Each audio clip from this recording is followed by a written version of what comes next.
Assalamualaikum warahmatullahi wabarakatuh. Mohon izin Bapak, mohon izin perkenalan.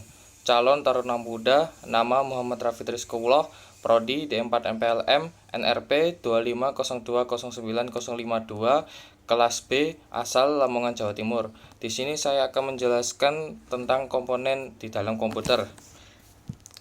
Hardware adalah semua komponen fisik komputer yang dapat dilihat dan disentuh, juga dikenal sebagai perangkat keras.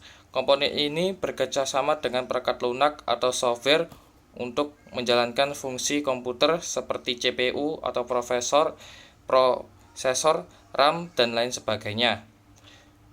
Contoh-contoh komponen hardware. 1. Processing device atau perangkat prosesor seperti prosesor dan kartu grafis atau GPU.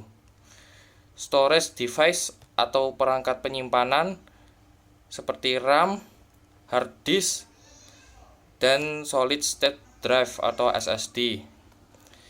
3. Input device atau perangkat pemasukan seperti keyboard, mouse, dan webcam atau mikrofon. Output device atau perangkat keluaran seperti monitor, printer, dan speaker. Dan ada komponen lainnya seperti motherboard, power supply, dan casing.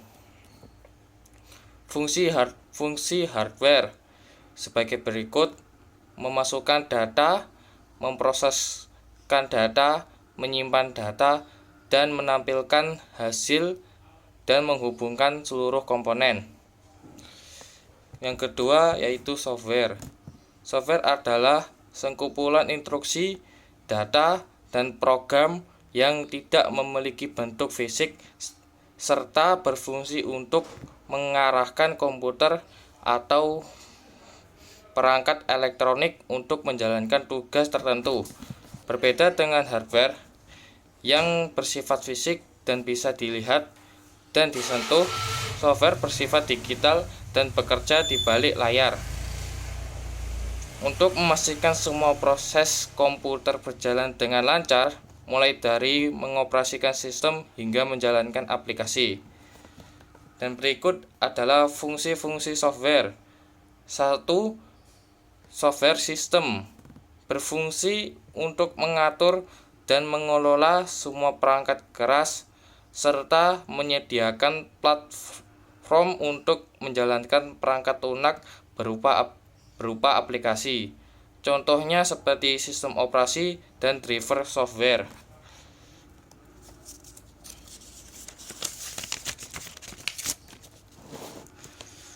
Software aplikasi.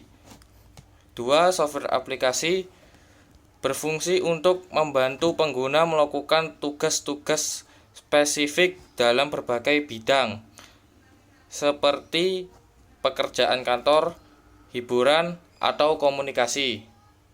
Contohnya seperti aplikasi pengolah kata, browser internet, aplikasi desain, dan aplikasi media player. 3. Software pemrograman berfungsi untuk membantu mengembang atau developer membuat, menulis, menguji, dan menerjemahkan instruksi dari bahasa pemrograman ke dalam bahasa mesin yang dapat dimengerti oleh komputer. Contohnya seperti editor kode dan compiler interpreter. Dan ada juga namanya brainware. Brainware adalah manusia atau pengguna yang mengoperasikan dan mengelola hardware dan software di komputer. Tanpa brainware, teknologi seperti hardware dan software tidak dapat berfungsi secara maksimal, sehingga brainware bertindak sebagai otak yang memungkinkan teknologi tersebut bekerja dan memberi solusi.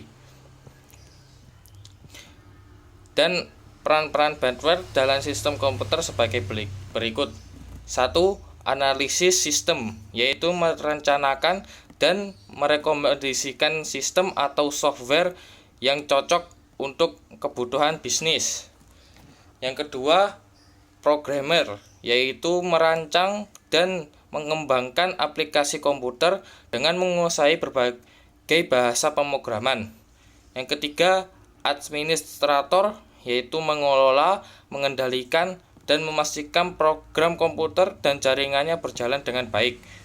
Yang keempat, operator atau user, yaitu mengoperasikan komputer, memasukkan data, dan menjalankan aplikasi yang diperbolehkan. Yang kelima, teknisi, yaitu memelihara dan memperbaiki kerusakan pada komponen hardware komputer. Sekian penjelasan saya. Saya undur diri. Wassalamualaikum warahmatullahi wabarakatuh.